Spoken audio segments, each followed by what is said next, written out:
विधि सकल मनोरथ करहीं, बचन सप्रेम सुनत मन हरहीं। सिय मातु ते समय पठाई, दासी देखि सो अवसरु आई। सावकाम मुनि सब सिय सासु, आयऊं जनक राज रनिवासु। कौसल्या सादर मन सन्मानी, आसन दिए समय समानी। सीलु सनेहु सकल दुहोरा, द्रवहि देखी सुनि कुलिस कठोरा। पुलक शिथिल तन बारी बिरोचन, मकीनक लिखन लगी सबम सोचन। सब सिय राम प्रीति की सी मूर्ति, जनु करुणा बहु बेग बिसुरती।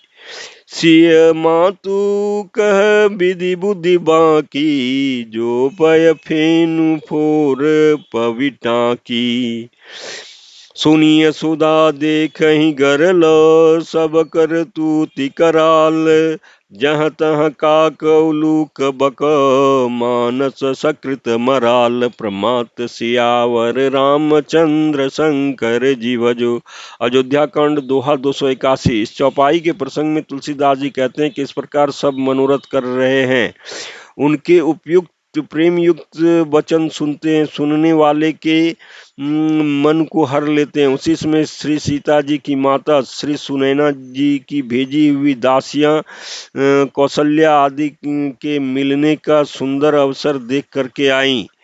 उनसे यह सुनकर कि सीता जी सब सासुएं इस समय फुर्सत में हैं, जनक राज का रनिवास उनसे मिलने आया। कौशल्या जी ने आदर पूर्वक उनका सम्मान किया और समयोचित आसन ला करके दिए। दोनों ओर सबके शील और प्रेम को देखकर और सुनकर के कठोर वज्र भी पिघल जाते हैं। शरीर पुलकित और शिथिल है और नेत्रों में शोक और प्रेम के आंसू हैं। सब अपने पैरों के नखों से जमीन कुरेदने और सोचने लगी। सभी श्री सीताराम जी की प्रेम की मूर्ति सी हैं, मानो स्वयं करुणा ही बहुत से वेश रूप धारण करके बिसुर रही हों, दुखी हो रही हों। श्री सीता जी की माता सुनैना जी ने कहा, विधाता की बुद्धि बड़ी टेढ़ी है, जो दूध के फेन जैसी कोमल वस्तु को वज्र की टांकी से फोड़ रहा है।